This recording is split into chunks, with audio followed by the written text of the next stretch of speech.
거기서 업종별로 보니까 일단 철강 업종이 제일 좋아요. 철강. 철강. 반면에 이 이익 추정치가 하향된 것 중에 대표적인 건 조선.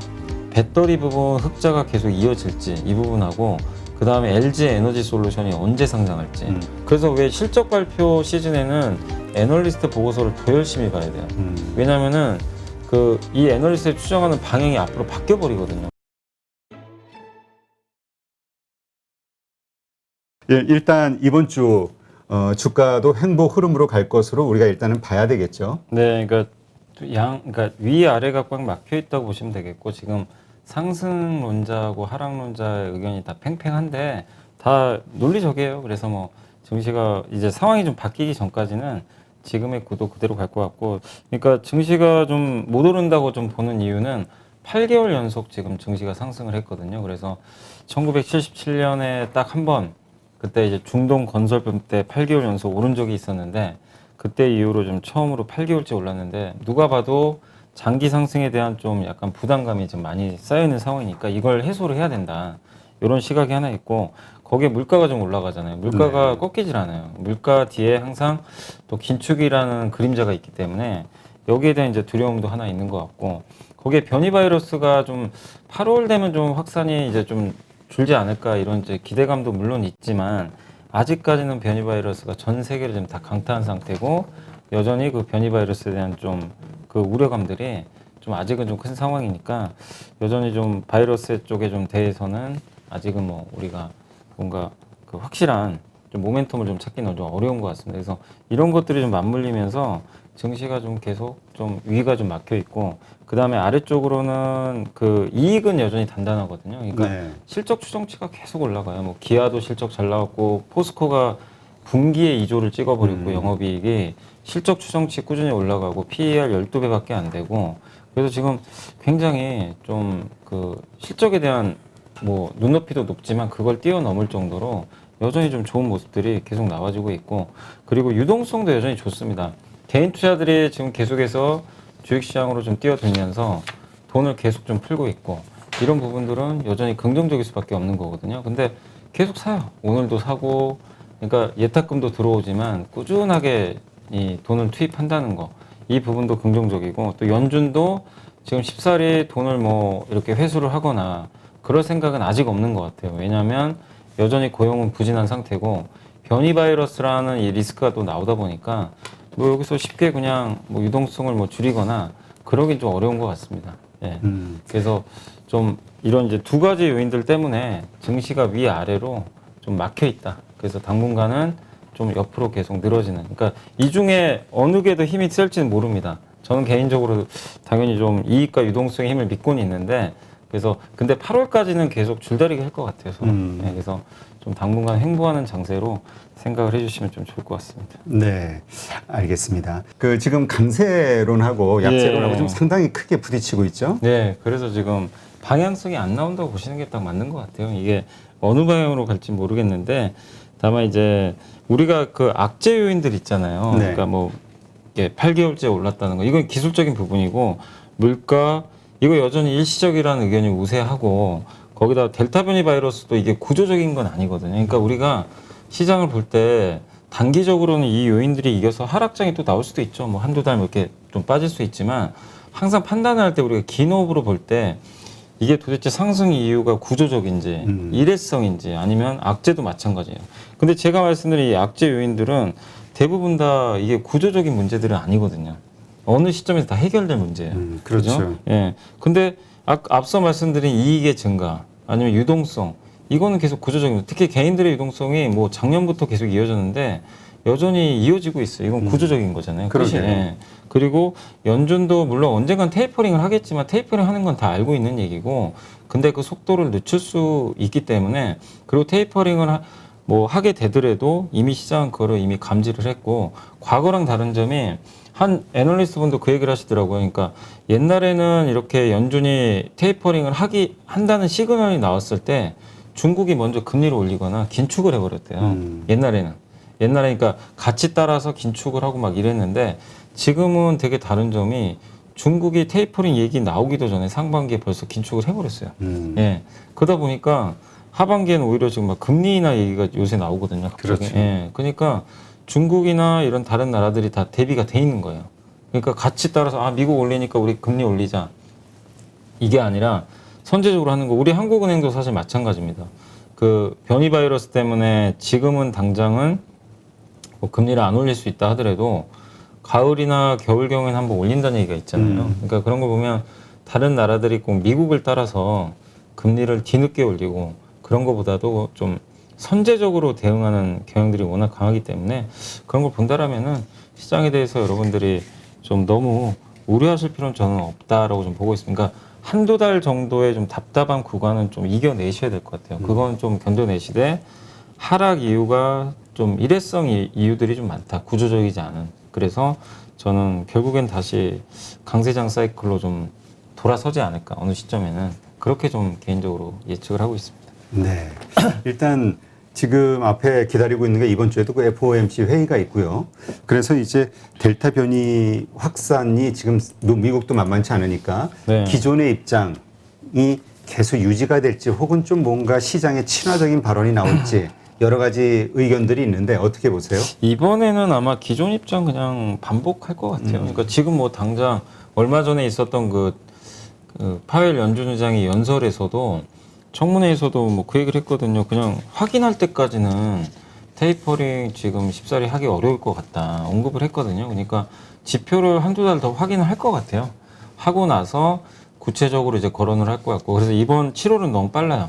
빠르기 때문에 좀 어려울 것 같고 거기다 변이 바이러스라는 변수가 생겼으니까 여기서 갑자기 또 우리 테이퍼링 하겠습니다. 물가 때문에 이러기는 되게 어렵다고 생각하고요. 그리고 물가에 대한 판단도 일시적이라는 판단을 계속 해주고 있어요.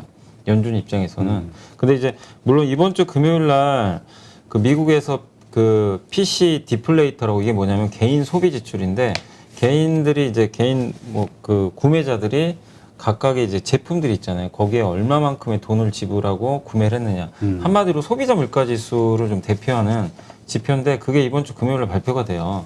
근데 그게 또 너무 올라가면은 또 한 번 이제 긴축 이슈가 생길 수는 있겠죠. 네. 있겠지만 그 지표가 아직 발표되기 전이긴 하니까 그 지표 좀 한번 좀 변수가 좀 될 것 같고 다만 지금 상황에서는 어쨌든 연준의 입장이 별다른 변수가 없다면 7월까지는 그냥 무난하게 넘어갈 것 같고 8월 말에 있을 그 잭슨홀 미팅 거기서 이제 중앙은행 총재들이 모여서 미팅을 하는데 아마 그때 좀 빠르면 그때가 되지 않을까. 그때 언급을 하거나 아니면 9월 달에 FMC가 있거든요. 9월 FMC에서 테이퍼링이 구체적으로 논의되지 않을까. 언제쯤 하겠다. 지금 이게 시장의 예상치니까 일단 그렇게 생각하시는 게 좋을 것 같습니다. 그래서 이번 FMC는 어쨌든 그냥 좀 무난하게 좀 나올 것 같고 다만 이제 톤이 바뀌었는지는 좀 봐야 되겠죠. 연준 의장의 톤이 그전보다 조금 더 긴축적으로 바뀌었는지 여전히 비둘기파적인지 그 부분은 좀 계속 체크를 해봐야 될 것 같습니다. 네. 일단 많은 분들이 추석 이후는 좀 이제까지 데이터를 보면 좀 어려웠다 장이. 네. 그래서 그 전 여름에 분명히 장이 좀 올라야 되지 않느냐 이런 얘기들을 많이 하시더라고요. 네. 아니 근데 이게 추석이 9월 달인데 저는 모르겠습니다. 뭐 이제 가을에는 좀 괜찮다고 생각을 하는데 가을장을 위해서라도 저는 7, 8월 좀 쉬어야 된다고 생각하거든요. 왜냐면 지금 8개월 올랐는데 7월, 8월 또 오르면요 10개월째 오르는 거예요. 그럼 이거는 가을장보다도 가을에 또 위험해질 수도 있는 거죠. 왜냐면 이 가격에 대한 부담 때문에. 그래서 그렇지. 지금 차라리 쉬어가는 게 좋아요. 그러니까 삼성전자나 뭐 자동차주 갖고 계신 분들 정말 뭐 답답하고 속이 좀 터지시겠지만 결국엔 미리 좀 가격 조정을 받고 있다 이렇게 생각을 해주시면 좋을 것 같고 이런 조정 구간이 끝나고 뭔가 모멘텀이 발생을 하면 가을에 되게 가볍게 또 올라갈 수가 있는 그렇죠. 거거든요. 근데 여기서 그냥 어거지로 올라간다고 해서 뭐 좋을 게 있는 것도 아니고 그래봐야 삼성전자 지수 여기서 급등해도요. 사실 삼성전자가 지금 이 정도 그 수급이나 구도 가지고는 굉장히 강하게 가기가 좀 현실적으로 어렵거든요. 차라리 이럴 바엔 조금 더 재미없더라도 한두 달 좀 더 횡보를 해주면 가을에는 되게 좀 탄력적으로 올라갈 수 있다고 좀 봅니다. 그래서 추석 전후로 해서는 좀 증시가 저는 좀 개인적으로 괜찮지 않을까 싶긴 한데 적어도 8월 중순까지는 지금 구도 있잖아요. 뭐 좀 네. 올랐다가 다시 3,200 깼다가 3,300 근접 갔다가 막 이렇게 다 오르락 내리락. 그리고 그 안에서 종목들은 그냥 종목 장세죠. 예, 갈 기업들은 가고 이번에 보면 증시가 이렇게 좀 지지부진해도 잘 보시면 뭐 SK 아이테크놀로지라든가 고려아연 같은 기업들, 뭐 2차 전지에 같이 붙어 있는 기업들 주가 흐름이 굉장히 좀 좋은 편이거든요. 그래서 각각의 기업들 모멘텀 보유한 기업들의 좀 순환매는 당분간 이어질 수 있으니까 지금은 계속 좀 기업에 집중하는 전략이 좀 필요한 것 같습니다. 네. 일단 그 기업 발표가 이제 계속 지금 나오고 있잖아요. 네네네. 사실 오늘 보니까 또 현대모비스 같은 경우는 뭐 실적이 안 좋아서 조금 주가가 네, 좀 빠지고 있는데 앞으로 어떻게 봐야 될까요? 좀 계속 좀 우리가 관심 있게 볼 만한 기업들이 또 누가 있을까요? 어디가? 그러니까 이번 주에 실적 그걸 제가 보니까 그러니까 이번 주에 나왔던 그 데이터를 한번 보니까요. 우리나라 기업 실적은 이번 주에도 아마 좀 증가할 것으로 좀 예상을 하고 있고 거기서 업종별로 보니까 일단 철강 업종이 제일 좋아요. 그러니까 철강 쪽 이번에 왜냐면 포스코가 역대급 실적이 나와가지고 그랬죠. 철강 쪽의 실적 추정치가 올라가고 그러다 보니까 고려아연이라든가 풍산 같은 비철 금속이 있습니다. 이쪽도 추정치가 상향 조정됐어요. 그리고 디스플레이 쪽 있잖아요. 디스플레이 쪽도 LG 디스플레이가 한 6% 정도 실적 추정치가 상향됐습니다. 근데 이게 실적이 좋아도 주가 안 가는 게 이번 2분기가 꼭지 아니냐. 자꾸 그렇죠. 이 얘기가 나오니까 그게 좀 아쉬운데 너무 그런 거에 피크아웃에 연연은 안 하셨으면 좋을 것 같고 그 LG 디스플레이가 사실 이런 거죠. LCD만 있으면 그게 맞아요. 피크아웃일 가능성이 높은데 LG 디스플레이는 뒤에 OLED가 또 있단 말이에요. TV가. 이걸 간과하면 안 될 것 같아요. 그래서 너무 피크아웃에 연연하실 필요 없고 오늘 모비스가 좀 빠지고 있지만 자동차 쪽도 이번 주에 추정치가 또 올라갔어요. 기아차가 올라갔고 기아차가 이번에 실적이 괜찮았어요. 너무 좋아요. 실적이 특히 기아차가 좋은 게 자동차 뭐 공급 부족 이슈를 그 판매 단가 인상으로 해결을 했고 잘 팔리는 차들이 다 비싼 차예요. SUV. 현대차는 세단이 많이 팔리는데 그 기아차 같은 경우 SUV 모델을 많이 팔거든요. 근데 그게 워낙 잘 팔리니까 이게 마진이 많이 남는 거죠.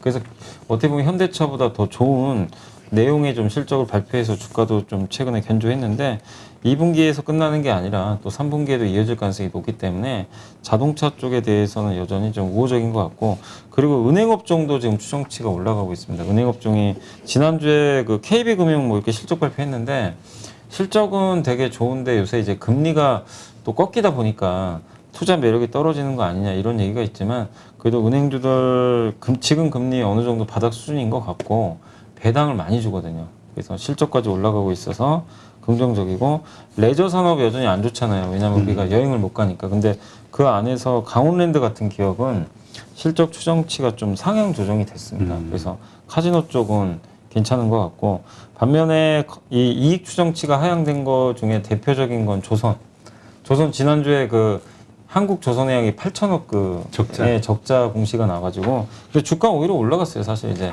그 미리 털어냈기 때문에 그렇지만 조선주가 이제 그 요인 때문에 추정치가 떨어졌고 유틸리티라고 이제 한국전력 있잖아요. 네. 이쪽도 아무래도 전기료 인상이 어렵다 보니까 주가 그러니까 실적 추정치는 좀 떨어졌고 그 다음에 건강관리라든가 화장품주에서 지난주에 뭐 아시겠지만 LG생활건강이 너무 실적이 좀 그러니까 아니 분명히 성장은 맞는데 기대에 못 미친 거예요. 그렇죠. 예, 눈높이가 너무 높았어요. 그러니까 LG생활건강이 그 실적은 물론 안 나온 게 아닙니다. 잘 나왔는데 이제 100 정도를 예상했는데 예를 들면 85만 나온 거죠. 예를 들면 그러다 보니까 눈높이를 못 맞춘 거고 그리고 주가가 사실 많이 올라갔던 기업이잖아요. 그러니까 그렇죠. 이 LG생활건강뿐만 아니라 여러분들이 혹시 갖고 있는 기업 중에서 실적 발표를 했는데 기대에 못 미쳤어요. 예를 들면. 근데 주가 위치를 한번 봐보세요. 월봉이나. 근데 장기가 많이 올랐으면 일단 단기로는 조심하는 게 맞아요. 왜냐면 기관들이 정리를 해버려요. 이거 실적도 눈높이에 못 맞췄네? 주가는 올랐네?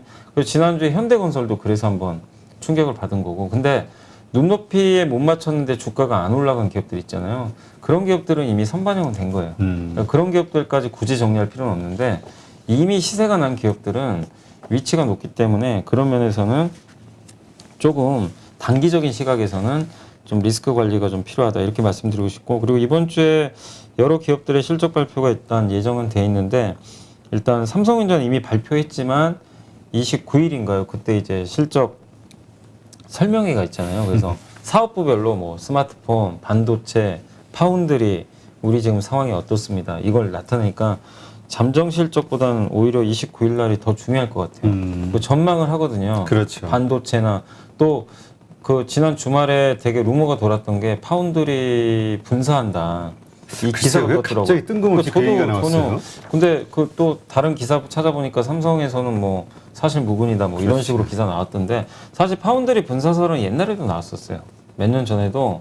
왜냐면은 자꾸 TSMC는 순수한 파운드리인데 애플 입장에서는 경쟁사인 삼성전자한테 물량을 주는 게 좀 말이 안 되는 거잖아요. 그렇죠. 자기 설계되고 노출되니까 차라리 분사를 하면 그런 리스크가 해소돼서 애플 수주 받을 수 있다. 이런 얘기 때문에 분사설이 옛날에 나왔다가 이제 없어져 버렸는데 이번에도 왜 나왔는지는 모르겠습니다. 어쨌든 이제 분사설이 좀 나온 상태였는데 뭐 아직은 가능성도 물론 없는 건 아니지만 확인된 건 아니니까 좀 지켜봐야 되겠고 근데 여기에 대한 답변도 하겠죠. 뭐 Q&A 시간에 할 그렇죠. 것 같고 그다음 하나 더 있는 게 M&A 도대체 언제 할 거냐. 그러게 돈은 그렇게 많이 있는데 110조나 되는 돈이 있는데 1분기 때도 M&A 직접 얘기를 했어요. 거기 회사에서 삼성전자에서 M&A 하겠다고 언급을 했는데 분명히 또 이제 물어보겠죠. 지금 추진 사항이 어떻게 되느냐 그런 거. 그리고 D램이나 이런 쪽 업황 지금 요즘에 막 불안하다는 얘기들 나오는데 어떤 식으로 보고 있냐 이런 거에 대한 이제 멘트들이 애널리스트들이 또 보고서를 통해서 얘기를 해줄 거예요. 그래서 29일 날 좀 IR 좀 실적을 좀 잘 보시면 좋겠고 하이닉스도 실적은 잘 나올 텐데 역시 어떤 코멘트를 하느냐 향후 전망 이걸 보시고 LG화학은 아마 실적이 안 좋을 겁니다. 왜냐하면 그 배터리 리콜 들어가서 그렇죠. 예.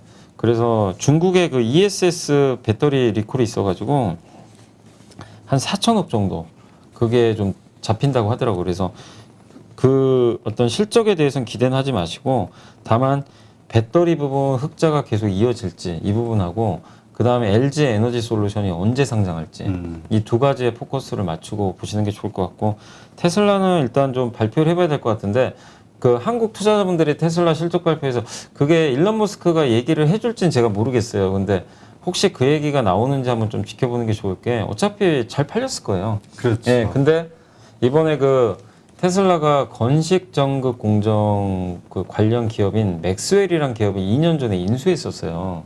근데 그 기업을 갑자기 매각을 해버린 거예요. 근데 이 회사가 왜 중요하냐면은 그 배터리 자체 생산하려고 인수한 회사거든요. 테슬라가. 근데 그 회사를 팔았다는 건 이제 배터리 내재화 안 하려나? 이런 시각일 수도 있는데 두 가지래요. 그 기술을 이미 확보했기 때문에 그냥 팔아버리자. 이게 하나가 있고, 아니 이 기술 가지고는 도저히 안 될 것 같다. 답 안 나온다. 그래서 포기하려고 파는 걸 수도 있어요. 근데 우리 지금 모르는데, 그렇죠. 근데 상식적으로 생각해봐도 기술 확보했다고 그 기업을 파는 게 좀 말이 되는 건가? 그렇죠. 왜냐면 예. 계속해서 연구 개발을 해야 되니까. 하면 그래야 되는데 그거를 그냥 그 기술만 하고 껍데기를 다 팔아버리는데 그건 좀 저도 좀 이해가 안 가더라고요. 그래서 아마 그 좀 건식 전극 기술에 대한 좀 효용성에 대해서 테슬라가 검토를 해봤는데 좀 그게 잘 안 되는 것 같아서 판 거 아니냐. 그런 업계 얘기도 좀 일부 있더라고요. 근데 그날 그런 얘기가 나오는지 한번 보시는 게 좋을 것 같고 그게 왜 중요하냐면 테슬라가 그럼 배터리 내재화가 지금 쉽지 않다는 얘기거든요. 그러면 이거 우리나라 배터리 업체들한테 되게 좋은 뉴스예요, 사실은. 그렇죠. 예. 왜냐면 폭스바겐도 그렇고 전 세계 어느 업체도 배터리를 되게 이렇게 좀 자기네들도 할 수 있다 할 정도로 지금 이 선전포고를 했는데 테슬라마저도 쉽지 않다는 얘기가 되거든요. 그러면 이거는 우리나라 배터리 업체들의 밸류에이션을 올릴 수 있는 또 좋은 뉴스가 될 수도 있어요, 사실. 그렇죠. 그래서 테슬라 실적 발표에서는 한번 그거를 지켜보시고 아까 LG 디스플레이는 말씀드린 대로 실적은 좋은데 OLED에 대한 질문들이 나올 텐데 그걸 어떻게 얘기를 해주는지. 지금 기대감은 상당히 큰데요. 네. 근데 문제는 이제 LCD가 꺾이니까 이거를 얼마나 커버할 수 있느냐 그게 관건이고 아모리 퍼시픽은 이미 매를 먼저 맞았어요. 그 아시겠지만 예전에 그 한 달 전에 갑자기 주가가 하루에 급락한 적이 있었어요. 근데 그때 아마 기업 설명을 했는지 제가 잘 모르겠는데 다음날 애널리스트 보고서가 여러 개 나왔어요. 이번 2분기 실적 기대 접어라. 약간 이게 다운시켜 버렸어요. 그러니까 주가 급락을 해서 미리 매를 맞았기 때문에 안 좋게 나와도 LG생활건강처럼 빠질 가능성은 높진 않다. 다만 향후 전망, 특히 아모레퍼시픽은 설화수하고 온라인 두 개만 보세요. 이 두 개가 지금 이 회사에서의 핵심으로 지금 밀고 나가는 사업인데 설화수가 여전히 잘 팔리고 중국에서 온라인 사업 잘 되면 주가는 실적 안 좋아도 올라갈 수도 있습니다. 근데 그 두 개가 부러지면 주가 못 올라갈 수도 있어요. 그러니까 그 내용을 보시고 GS건설도 2분기 실적이 일회성 비용이 좀 있어요. 일부. 네. 그래서 기대는 하지 마시되 그게 일회성이면 하반기에 좋을 수 있잖아요. 그래서 이게 실적을 보실 때 여러분들이요 무조건 숫자만 보지는 마세요. 숫자도 보시되 그 숫자가 의미하는 거하고 향후 전망 그리고 이 기업이 번 돈이 일회성인지 아니면 손실은 일시적 손실인지 그리고 이 기업들이 하는 사업 방향들 있잖아요. 그런 것들이 기업 설명회에서 다 나오고 그거를 애널리스트들이 보고서로 다 써줘요. 그래서 왜 실적 발표 시즌에는 애널리스트 보고서를 더 열심히 봐야 돼요. 왜냐면은 그 이 애널리스트에 추정하는 방향이 앞으로 바뀌어 버리거든요. 그렇죠. 자기네가 원하는 이거 아닌데 이 방향이 아닌데 사실 이번에 지난주에 제일 화두가 됐던 게 LG생활건강이라고 하더라고요. 일부 애널리스트들은 좀 약간 좀 안 좋은 소리도 들었다는 얘기도 좀 들었거든요. 왜냐하면 개인 투자분들이 갑자기 이제 목표가를 낮추고 막 이러니까. 그렇지. 예, 좋다고 해놓고. 근데 그것도 좀 여러분들이 생각하셔야 될 게 애널리스트 분들은 주가를 맞추는 사람이 아니에요. 기업 그렇죠. 분석하는 분들이에요. 예. 주가 얼마 갑니다. 이걸 맞추는 사람들이 아니에요. 분석하는 거기 때문에 너무 목표 주가에 연연하지 마시고. 근데 LG생활건강이 왜 이게 바뀌었냐면 중국에서 물류 비용이 너무 많이 들어간대요. 그 운송 중국에 매출을 하잖아요. 그렇죠. 그쪽에서 현지에서. 수출하는 예. 그러니까 면세점에서 파는 거는 엄청 잘 팔렸대요. 수익성도 좋고. 근데 중국 현지에서 판매하는 게 이게 뭐 트럭이나 이런 이제 운송수단으로 가는데 물류 비용이 너무 올라가서. 땅도 워낙 넓으니까. 네. 그래서 근데 이거는 제가 봤을 때는 그렇게 구조적인 문제는 아니거든요. 이 운임비라는 것도. 그래서 장기 투자하신 분들은 솔직히 걱정할 필요는 없는데 다만 애널리스트는 보통 3에서 6개월 보고 이렇게 의견을 바꾸시는 분들이에요. 그렇기 때문에 의견을 바꿨다는 거는 한 2, 3개월은 주가가 부진할 수 있다는 얘기입니다. 그럼 언제 가느냐? 3분기 실적 발표를 10월에 해요. 그럼 9월 정도 되면 대충 윤곽이 나와요. 그렇죠. 그러면 LG생활건강은 9월부터는 또 면밀히 체크해 보시면 돼요. 그래서 7, 8월은 좀 부진할 수 있다는 거 단기적으로 이렇게 생각하시면 좋을 것 같아요. 네. 궁금한 것도 모르는 것도 많은 주린이 여러분, 생각보다 쉬운 주식 투자 저와 함께 해보시겠습니까? 이베스트 마이앱에서 프라임 서비스를 신청하시면 온라인 방송으로 저희 연불리와 함께 하실 수 있습니다.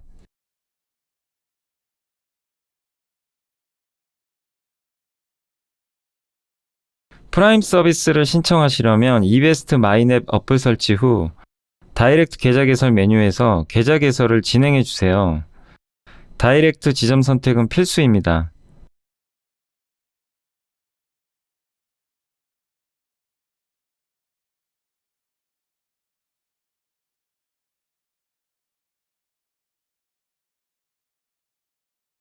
궁금하신 사항은 02-3779-8880으로 연락 주세요. 제가 여러분의 성공 투자를 끝까지 응원해 드리겠습니다.